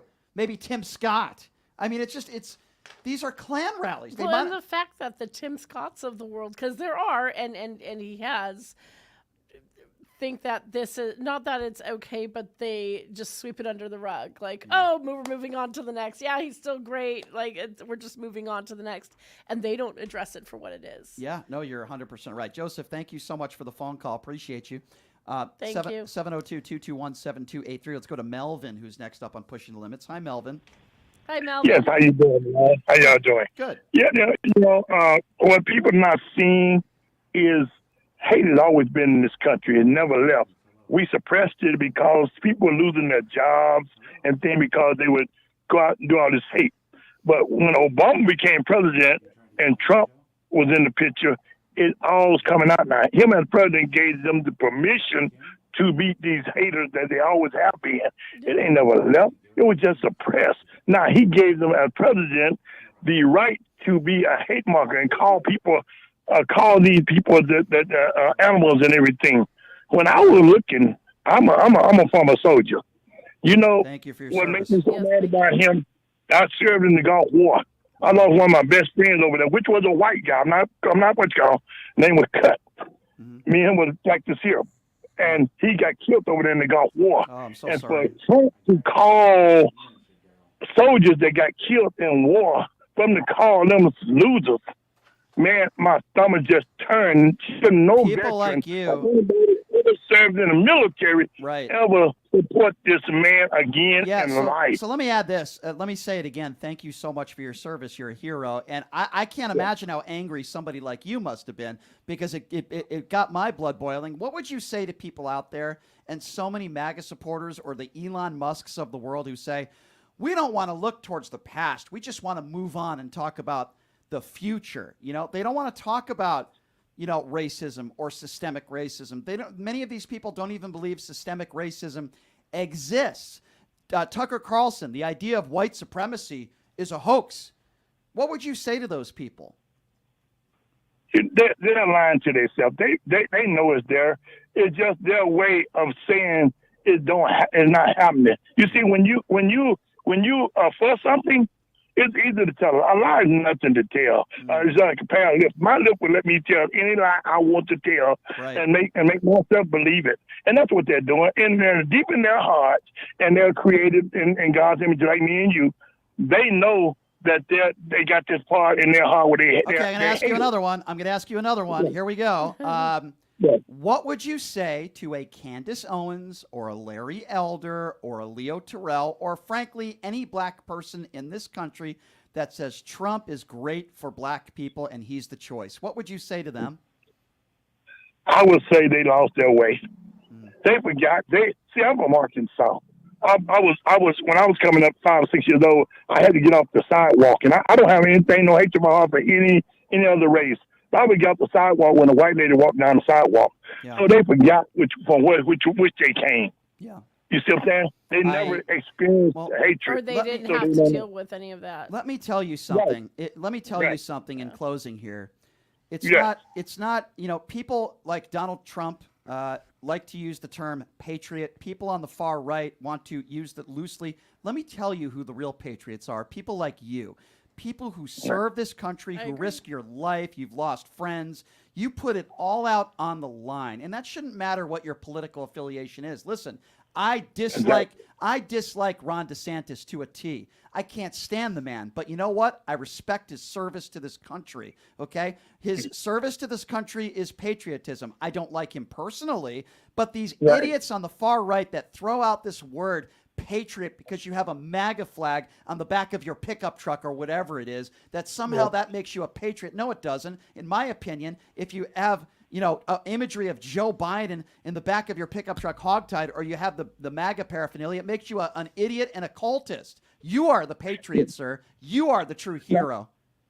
And I'm not going to stay on the phone with you any longer, but I just want to put they call Hispanics, he called us black thugs and rapists. Yep. And he called us. We're not worth being in society. Yeah. But if you look at January the 6th, tell me how many black men that you've seen beating police. Plenty. I didn't see any black people there. Did you? I didn't see any. No, it's called white supremacy. Yeah. But they call us thugs and rapists. Yeah. That's just a way to dehumanize. Well, that's the dangerous Thank stuff. you. Thank you so much for your phone call. Thank you for your service. Thank you for your service to this great country. You're a hero, and you call back anytime. Thank you, sir. Thank you, sir. Yes, Thank you. You bet. 702-221-7283. I like Melvin. That was a great call. I love talking to heroes like him. It's very humbling that people listen to this show like that. Let's go to Tom. Tom is next up on PTL. What's up, Tom? Hi, Brian. I don't know who you are, but I want to tell you, keep doing what you're doing, because I just tuned in and. How do you not know who I am? I'm just. I don't know. I don't know who you are, but I do have a theory about all this hatred, which the last caller had brought up, and I believe that the hatred seed was planted probably long time ago, but it really took root back in the early 90s when Rush Limbaugh came on the air. I have a very good friend of mine. I'm not going to use his name, and he's still a very good friend of mine, believe it or not, even with all the hard views that he has, and he's a huge Donald Trump supporter. But he used to listen to Rush Limbaugh every single day. Wait, was your friend Sean Hannity? You're talking about Sean Hannity? No. Oh, okay. No, yeah. Tucker. Oh, okay. Yeah, no, but I have to say that the hatred came out of a big closet since then, and Donald Trump opened up that Do you closet. agree with me, because you bring up Rush Limbaugh? Rush Limbaugh died of cancer, but Rush Limbaugh was a cancer his entire life. Cancer got him, but he was a cancer to society. He went on the air every day spreading his bigotry and his hatred, playing songs on his show, Barack the Magic Negro. He actually played stuff like that. Those are the type of skits that he did. He was a despicable man, and on his gravestone, it should say, well-known bigot. He brought nothing to society but bigotry and hatred and division, and I hope he's burning in hell. That's how I feel about Rush Limbaugh. I want to say I wouldn't wish cancer on anyone. I don't either. I've had my little sister died of cancer. Yep. My grandmother. I wouldn't wish cancer on anyone. I don't like Rush Limbaugh. My grandparents, as Democrats, listened to Rush Limbaugh every day, argued with it, yelled at the. Just like you kind of hope that people would call in on the other side Ileana, of you. let me But be clear. I don't wish cancer on And anyone. neither did I. And I said that the day he died. I said I didn't wish that on him, and I say it today. I don't wish that on anybody. Yeah, But that's he helpful. was a cancer to society. Yeah, he was not a good human, for sure. Yeah. I'm sorry. Go ahead. I just had to interject there when you brought up Rush. Go ahead. Yeah, and Brian, I have to say, too, that I have a very good friend of mine, another friend of mine who is more in line with my views, politically, ideology. Yep. But he had told me that he knew Rush Limbaugh personally and used to tune into him when he was a conservative. And he was a good guy, according to my friend Patrick. He said what Rush Limbaugh was just an entertainer. When he got all those calls coming in through his golden microphone and all that money started rolling in, it changed him. Well, let me ask you a But question. Let me ask you a question then. Do you think you could characterize somebody as a decent human being if all they do is spread bigotry and hatred because they consider it entertainment because they make money and clicks off it? Would you say Alex Jones could be a good person? Because Alex Jones says things on the air every day that he certainly doesn't believe. I would hope not. Right. But the only reason why he says them is so he can make money. I do believe Rush Limbaugh did not actually believe a lot of the things he said. But I can't consider anybody, whether it's just my opinion, I can't consider anybody a decent human being if they spread bigotry and hatred and lies on the air just so they can consider it as entertainment so they can make money. That's just my opinion. Right. I agree. I agree totally. Yeah. I think what he was referring to is Rush Limbaugh before he went behind the mic. Okay. Well, that might be true. That might very well be true. But you might be right, Tom. But it's hard. Well, here's what I want you to do, Tom. I want you to do a Google search of Brian Shapiro. I'm a really good-looking dude. I've been on, a good human. Yeah. Lying. Tom, where are you calling from before I let you go? Where are you calling from, my friend? Syracuse, New York. There you go. Jim Boeheim country. Well, thank you for calling in, my friend. Yes. I appreciate you, and you call back anytime, okay? I will. Have a good day. You too, Tom. Appreciate you. Syracuse, the Orangemen, baby.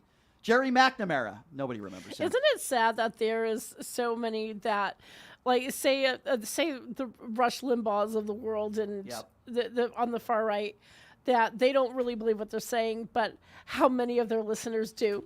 Yeah. And how easy it is for people to then get into this cultish how could anybody state of hate, right? Like it is so I don't know, how do you have that much hate within you that I don't know, but like, you remember what he said about Sandra Fluke? Yes. He said because she thought that and we might get to this next segment, but because he felt like because Sandra Fluke thought that birth control should be covered, he called her a slut on the air. How do you get to, okay, so say he doesn't believe it. How do all those people who listen to that believe that? Yeah. Like what is so wrong with our society that there are so many people that gravitate towards hate or believe that migrants are less than human or believe that Jews should be eradicated off the earth? Like, how is that somehow? I think there's a couple reasons. Number one, very ignorant, and I think people who are racist or bigoted in nature are very dumb people. So I think number one, definitely ignorance plays. It's definitely stupid, uneducated people for some of them, not all of them. And I think the other part is that people are just, they're sometimes. I mean, just go on social media. There's a lot of hateful people out there and a lot of bad people. 702. And I think it's easy. Sorry, I think it's easy to hate when you're behind a screen, when you're behind a microphone, when you're behind a phone, when you don't have to do it. I want these people to go up to the other side and say, "Hey, I don't like you." Right, or somebody that calls into a show with you're not human with the name Henry when his real name is John and he's a coward. 702-221-7283. All right, Numchuck, who are we going to next? I'll let you decide this time. Point to the name. Our phone lines are full. Who are we going to here? I know it's a tough decision. I don't want to put you on the spot. Let's go to Daryl. Daryl's next on Pushing the Limits. What's up, Daryl? Hi, Daryl. Daryl, are you there? Hello? Yes, sir. Go right ahead. Hello. It's Gerald. Gerald. Okay. I'm just going by what I'm reading. I'm just. Yeah, they got the. I don't know, maybe because of the connection. But this is Gerald from Brooklyn, New York. Oh, I love lots of New Yorkers today. I love my Brooklyn people. What's up, Gerald? What's up, my friend? Okay. Listen, I just caught your show, Brian, a few minutes ago, and I have you on my Facebook page, Occupy Democrats, and my YouTube channel, which I found about. That's how I found out about your show. You know what I find that's so ironic, and I love this discussion, is that first of all, I've been a lifelong Democrat. And, it's going to be all blue for me this year, baby. Joe Biden all the way. I'm voting for Joe Biden. Two things I want to point out. One is this. Trump has a son-in-law who's Jewish, right? Jared I can Kushner, imagine. I can't imagine being a fly on the wall when they have their family dinners. I can't imagine that conversation. But keep in mind, Gerald. Hold on. Let me. Sorry to interrupt you, and then I'll let you continue. But in regards to Jared Kushner, he's not one of me. I'll tell you that. Here's a guy who took $2 billion from the Saudis. Oh yeah. I know that. I'm sorry. Go ahead. Continue, sir. Yeah. And two, remember David Duke? Yeah, but apparently Donald Trump didn't remember him, even though he's exactly. Apparently Donald Trump doesn't know who he is. Stand back, and stand by, David Duke. Stand back, stand by. David Duke, yeah. I think this whole thing with the white supremacists, I mean, it started long before him too, but he was the one I think that really ignited this fire, which has been going on for some time now, right? Yeah. Now, the thing that I find that is so ironic, about this whole thing is that there were you can add Diamond and Silk to the list that you got before. These were two black women who were staunch supporters of Donald Trump, and yet they look like fools. Well, they're opportunists. They're opportunists, just like a Candace Owens or a Larry Elder. Larry Elder, they're all. And what was embarrassing to me was that when Trump was with, when Nikki Haley pulled out, or slightly before, you see Tim Scott on stage telling him that he loves him. What the hell is that? It's just so opportunist. Yeah. I'll tell you before I let you go, though. I'll because this is really bothering me. Why do your Brooklyn Nets suck? With all due respect. I have no idea. I've been praying for them, man, for a long time. And I'm like 3 blocks away. Anyway. Well, hey, brother, I love you calling in. Thank you calling in from Brooklyn. Thank you, Brian. I just want to say, listen, you guys, you especially are doing an awesome job. I love what you're doing. Thank you. And, keep up the good work because you are spreading not just joy and inclusion, but you're also spreading knowledge and unity. That means a lot. Here's the best thing you can do for me. Subscribe to my YouTube page at PTL Radio Show.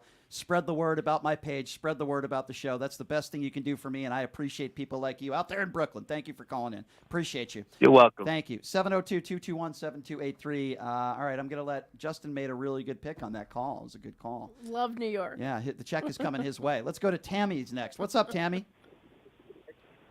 Hi, Tammy. Go right ahead. Is Tammy there?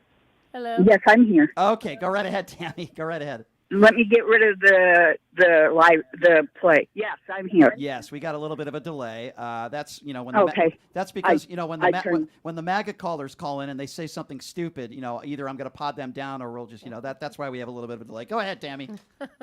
Okay, I want to say two things. One thing first. I'm from a great area. I live in the Quad Cities. We're the home of the International John Deere. But there's also something the world's worst to that. Mm-hmm.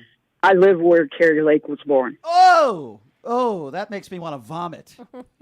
Me too. Oh, boy, I just lost my appetite. When she I was going to comes have to town, lunch. I stay at home. Carrie Lake. Oh my God.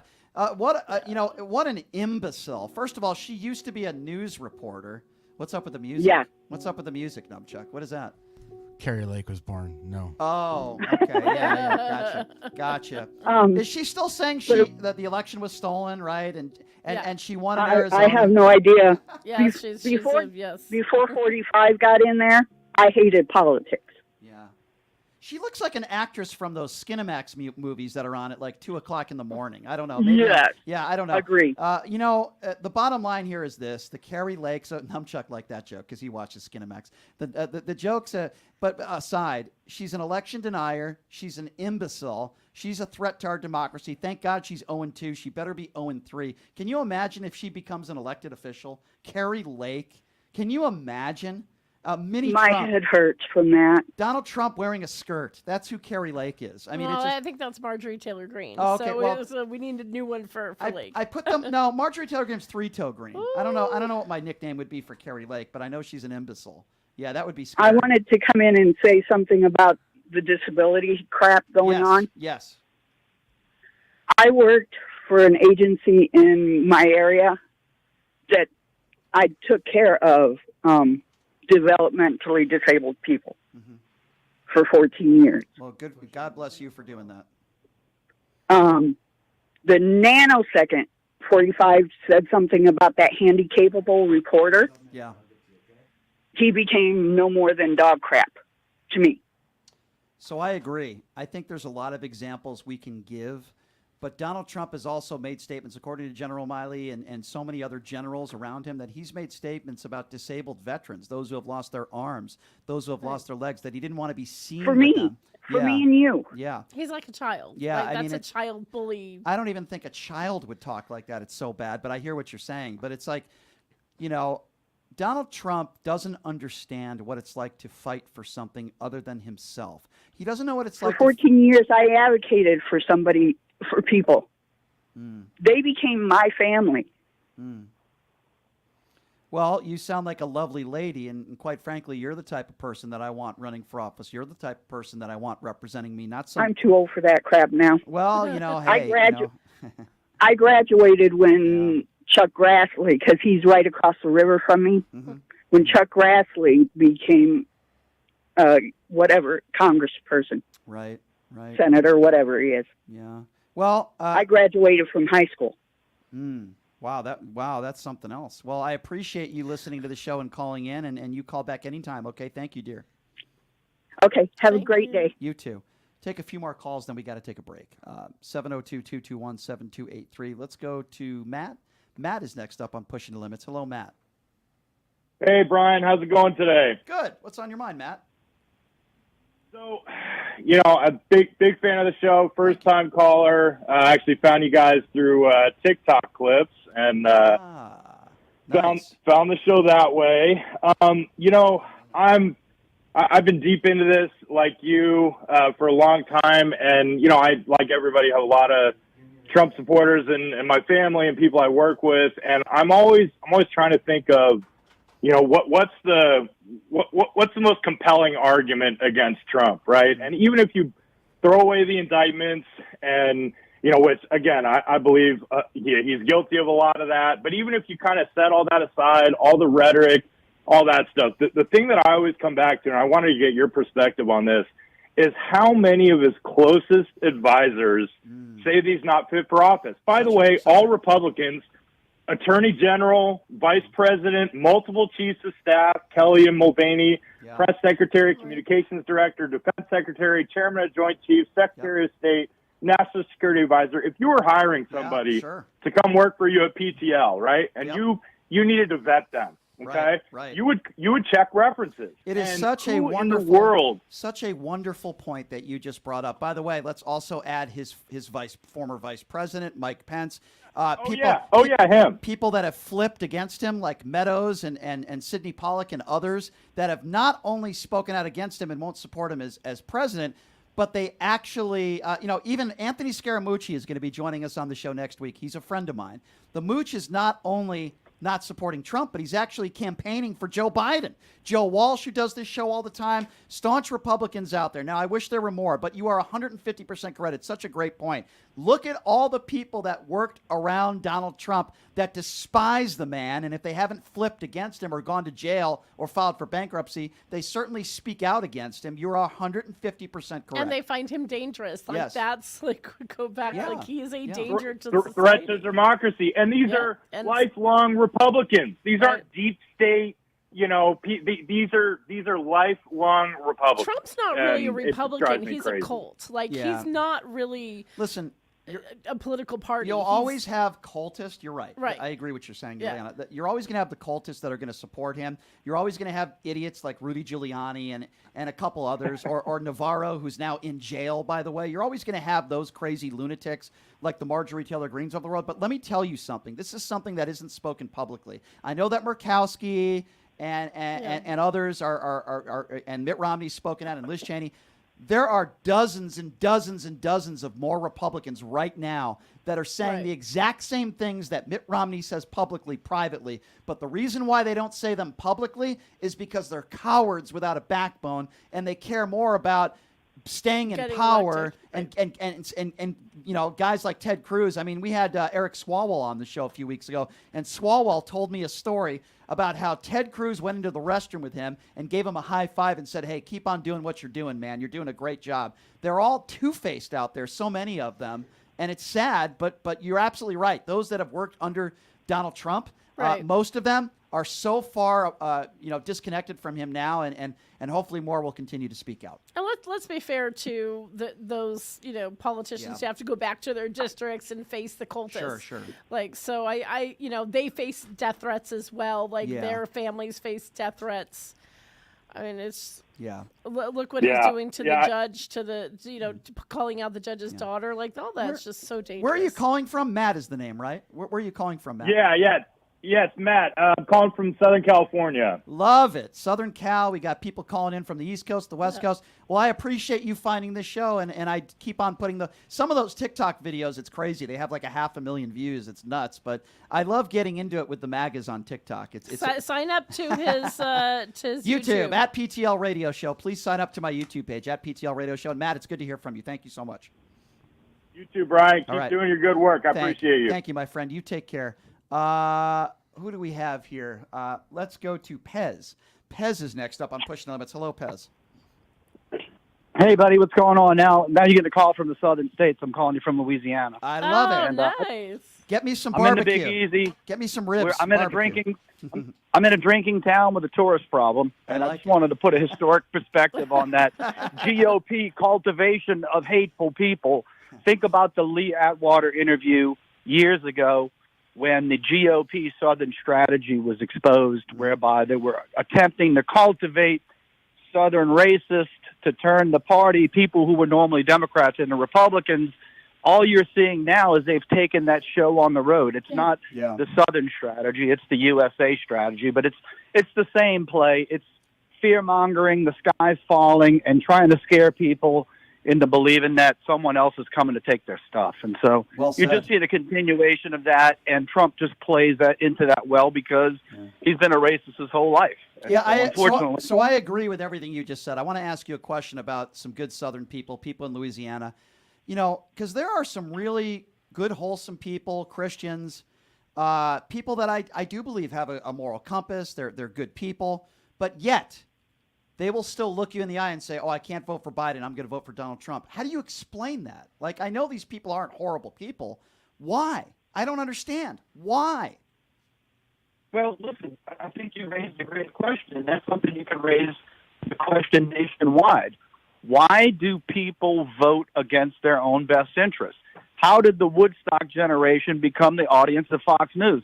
I think that's something that psychologists are going to have to study for years to unravel, but I think it's a nationwide thing. And just like any other state, you know, when you leave Seattle and you go to the hinterland, it's red. When you leave New Orleans and you go to the country, it's red. The cities are mainly clear-headed, clear-thinking, not necessarily liberals, but I would just say independent thinkers.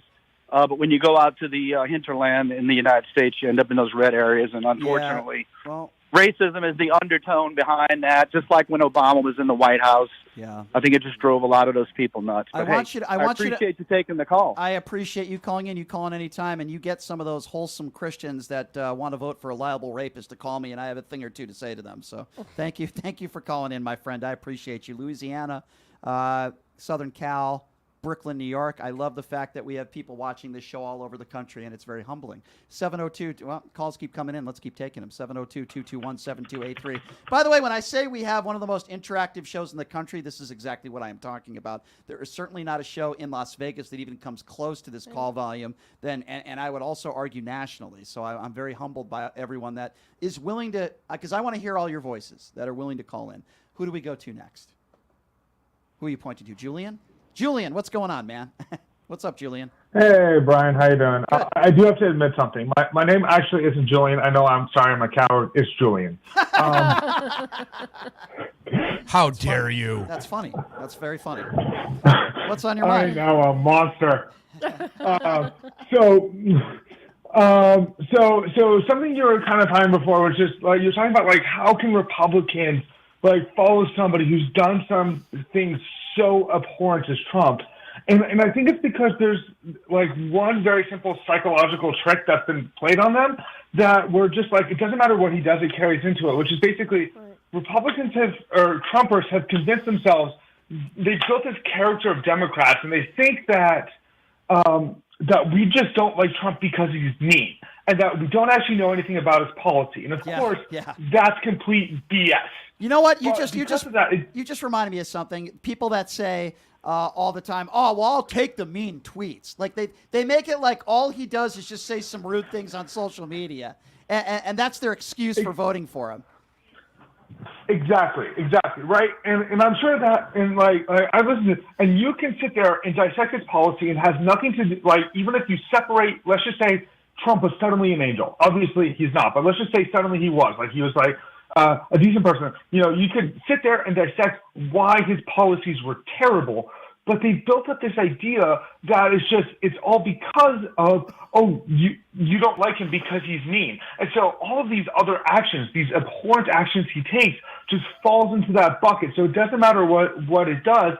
They just stash it there and it's just this mental trick they play on themselves. Yeah, no, I think that's very well spoken. Yeah, I agree. Yes. I think you're 100% correct. It's mind-boggling to me how anybody can call themselves a wholesome Christian or whatever religion you are, especially if you're a female, and look at yourself in the mirror and say, this is the guy that I support, regardless of what policies you like. The man has been proven to be a sexual abuser. His ex-wife accused him of rape, including dozens of other women. But yet you can look in the mirror and say, you know what? I think all those women are lying. I'm going to vote for draft dodging Cheeto Jesus. I don't know. Thank you for the phone call, my friend. Yep. Really good to hear from you. If I could read one quote, though. Quickly, go ahead. Sorry, before you were talking about how nobody from Donald Trump follows him, and I guess it's more a primary thing. But a quote from Bill Barr, a staunch Republican, which is, "If you believe in his policies and what he's advertising in his policies, he's the last person who could actually execute them and achieve them. Yeah. He does not have the discipline." You are correct. Not that I give Bill Barr a lot of credibility, but you're 150% correct. We're going to build a wall, and Mexico's going to pay for it. I'm going to hire a special prosecutor to go after Hillary Clinton. I would end the Ukraine-Russian war in a day. I mean, anybody who believes that stuff is obviously not very bright. Let's go to Carol. Carol's next. What's up, Carol? Hi. Hi, Carol. I'm Carol from Canada. Oh. Hey. I like it. I like it. I thought I would just call in and say, I'm in my 60s. I have family in numerous states in the U.S., and I've spent a lot of my summers and time in the U.S. And with all that's going on, this is not the U.S. that I ever knew growing up. Whatever happened to the compassion, whatever happened to all Americans are one and the same. I'm to the point where I'm scared to travel to the U.S. now with some of the changes that have gone on over the last few years. I don't blame you. And it's a tragedy. It's because the U.S. was such an amazing country to go to visit for all the things you have. But it just tears my heart apart to see what's going on. And it does with me as well. Let me just mention two issues that you guys don't seem to have nowhere near as much as we have here. First of all, the health care you have in Canada is incredible compared to what we have here. Number two, the gun violence we have in this country compared to Canada. And it's mesmerizing to me. So many wonderful people in Canada and reasonable people in Canada, even people that I might not agree with on everything. You guys don't seem to have the same social issues, or many of them, in your country that we have in ours. No. And it doesn't make any sense to me.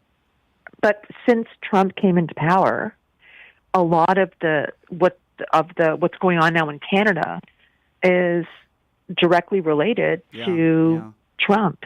Because you have a lot of this stuff, like the MAGA stuff, starting to happen in Canada, which, fine, we'll deal with it. But my biggest tragedy is a lot of people around the world, outside of the U.S., are scared to travel to the U.S. anymore. And it's a lot of your states, that's not being talked about. Depend on transportation.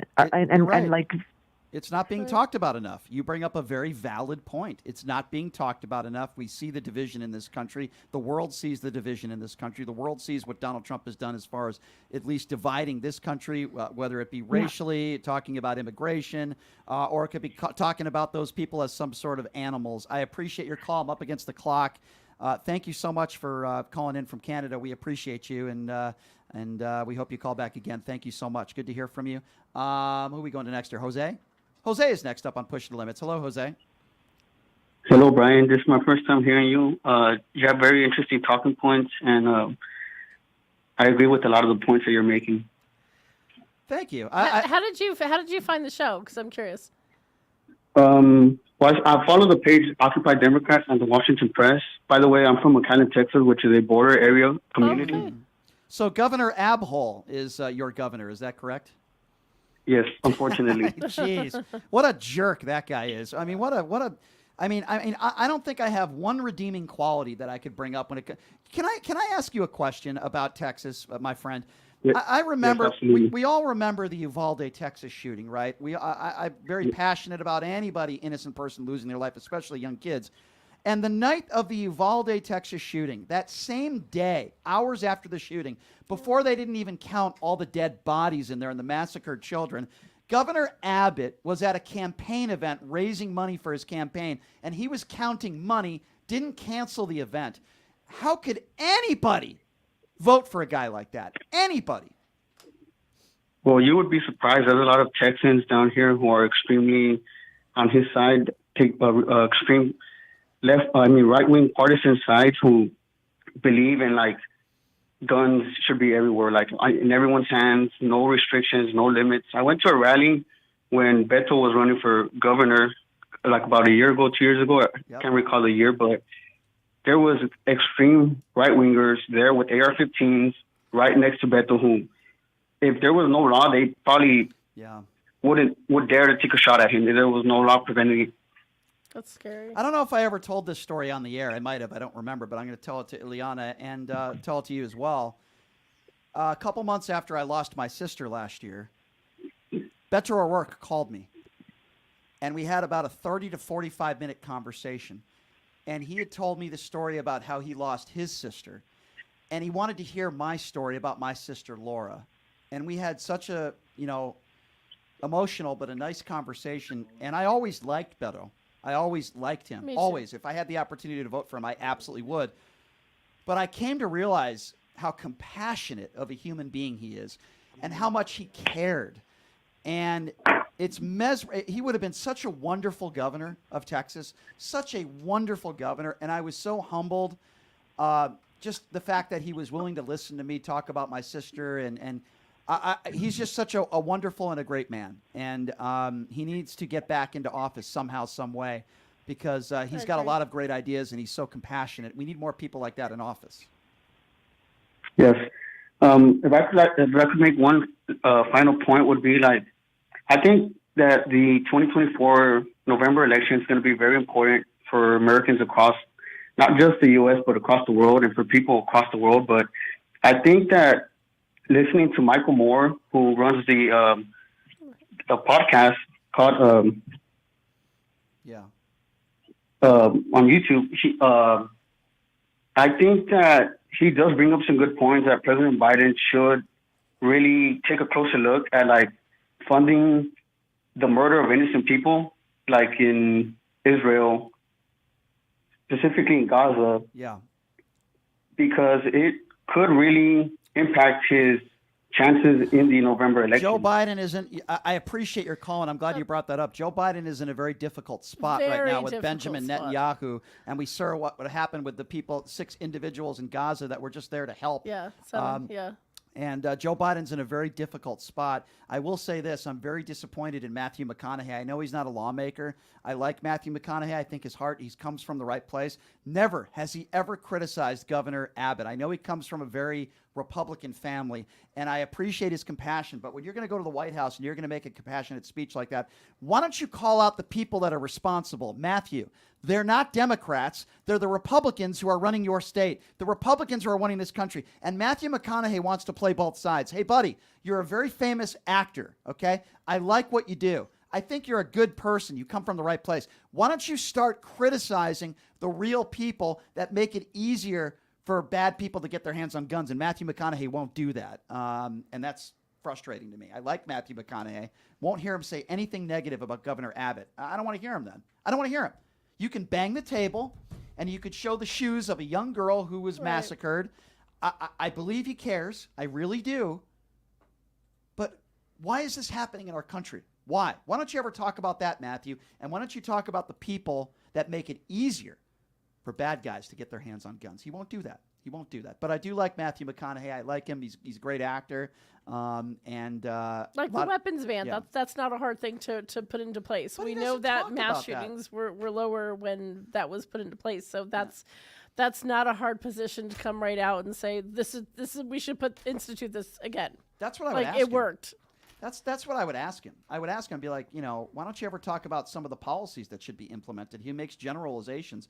I think because he's a staunch Republican and he comes from a Republican family, and he doesn't want to disenfranchise people that enjoy his movies. That's my personal opinion. I hope I'm wrong on that, but I'm sure there's a lot of that. Even when you make your living off it, it's the same. Yeah. Same with all these. Look what happened with Disney. Right. They weighed into a social issue, and look at all that brought them. Right. Yeah. Like it's. I agree with them. They were on the right side of the correct side of that issue. But look what all that brought. All the heartache, all the legal bills, all the nonsense, right? No doubt. So I think people do look at that and go, well, I believe in this and I do have a platform and I want to speak out, but I still have a family to protect. I just think there's so many other things with that come into play nowadays with speaking up. Like you literally have to worry about your survival, about your family being threatened, about no doubt. No question. These are the times that we're living in. I agree. Let's Yeah. go to, let's take a few more calls. We're almost running out of time here. Let's go to Carrie. Carrie is next. What's up, Carrie? Thanks for calling in. Hi, first time caller. Well, thank you. Since we're talking about governors, I wanted to talk about my governor. Who would that be? Florida. Oh. Ronnie D. Yeah, Ronnie D. Yeah. Ronnie D and his white boots. Yep. We just had the Supreme Court okay our abortion to be put on the November ballot. Hey, don't And say we're gay. going to Don't say gay stick on it this. to Ronnie. Don't say gay in this call because Ronnie D is going to have a problem with that. Don't say gay. No, I wouldn't do that. When I heard that, when I heard what that's what they did, actually, like my first thought, this is really horrible, is, well, that's great. That gives the Democrats a reason to come out. Like, as horrible as that sounds, like that was my first thought. I'm just wondering. Let me ask you a question. I'm wondering how somebody who served this country honorably, and I respect Ron DeSantis obviously for his service, can go with these culture wars and gender ideology and these ridiculous things that he says. Book banning. I mean, how could somebody who's risked his life for this country be so horrible to a certain group of people like the LGBT community and those that are transgender? I don't understand it. Well, he, like Trump, is only out for Ronnie. Yeah. Right. He doesn't care about those of us that live in Florida. Right. He cares about Ronnie, and Ronnie wants to be the king. Yeah. And so we have this battle in Florida, which I think is raging. Of course, we're the home of Donald Trump, too. He's 2 miles from my house. Oh, my goodness. You're 2 miles from Mar-a-Lago. So you see all those right-wing buffoons with their signs in front of Mar-a-Lago? Oh, All geez. of them. Oh, all of them. God, Yep. Flip them all off. Oh, they my go to the God. beach. Yeah, Same horrible. idiots. Same idiots, by the way, who are outside of Target telling people not to go in Target because, God forbid, they're selling LGBT shirts. The same morons. That's right. You know, the same morons who will protest stuff like that and go outside, clinics and oh gosh. Yeah, I'm wondering if they ever work. God bless you. Your governor's terrible, but God bless you. You sound like a very nice lady, and I'm sorry that that's who your governor is. But you hang in there. Things are going to be okay in November. You hang in there, okay? You got it. All November. right. We're going to stick it to them. Yes. So this is really important. I can't get to all the calls, unfortunately, but this is really important. And Ileana, you're very good at helping me promote what we're doing here. So we want people to subscribe to my YouTube page, right? Subscribe, get involved, send videos. Yes. Send Brian your questions on Twitter and however else you And can I do also that. give out my email address. I believe my email address scrolls on the bottom of the screen. So I get emails from people every day, and I appreciate that. And my YouTube page is at PTL Radio Show. It's free to subscribe, at PTL Radio Show. I'm on TikTok. We've had people calling that said they found the show on TikTok. That's why I don't want them to get rid of TikTok. And by the he way. does some extra content. I do as well. So I do extra tune into content. that. You could also subscribe to the Occupy Democrats page, which is $5 a month. Subscribe to my YouTube page, and it's always fun. That's what I like doing on this show. We get calls from the East Coast. We get calls from the West Coast. We get calls from Canada. But there are some right-wing hosts in this town. They get at least 2 or 3 calls every show. So congratulations to them. Some of them don't take calls at all because they know they can't get any. But, Wayne Allen Kook. Just to name one name. But anyway, thank you, everybody, for joining us. Ileana, it's always a pleasure having you here. Thank you for having me. We didn't even get the opportunity, Ileana, to talk about, I know you're a big fan of Charlie Kirk. We didn't even get the opportunity to talk about him. You need to save that for me for next time I'm on. I will have to do that. Ileana, thank you so much for being here. Thank you. I appreciate all of you for watching. It's been fun. And, we have some more interesting guests. Those of you who are wondering, the liberal who usually joins me every Monday, will be joining us tomorrow. Chris Wynn's going to be joining us in studio. Big Mo's going to be joining us in studio as well. So I know Chris is going to be all fired up in studio tomorrow. And your phone calls. The most interactive show, not just in Las Vegas, but in my opinion, across the country. I take a plethora of phone calls every single day. Thanks to Justin. Thank you, everybody, for watching. We'll see you tomorrow. Same time, same place. Have a great day, everybody.